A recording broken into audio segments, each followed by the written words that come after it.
கர்த்தருக்கு சோத்திரம்.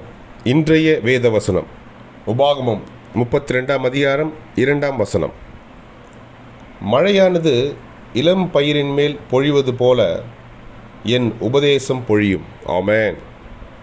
பனித்துளிகள் புல்லின் மேல் இறங்குவது போல என் வசனம் இறங்கும். ஆமென். உபாகமம் 32:2. மழையானது இளம் பயிரின் மேல் பொழிவது போல என் உபதேசம் பொழியும். பனித்துளிகள் புல்லின் மேல் இறங்குவது போல என் வசனம் இறங்கும். ஆமென். உபாகமம் 32:2. கர்த்தர் உங்களை ஆசீர்வதிப்பாராக, உங்களோடு கூட இருப்பாராக. ஆமென்.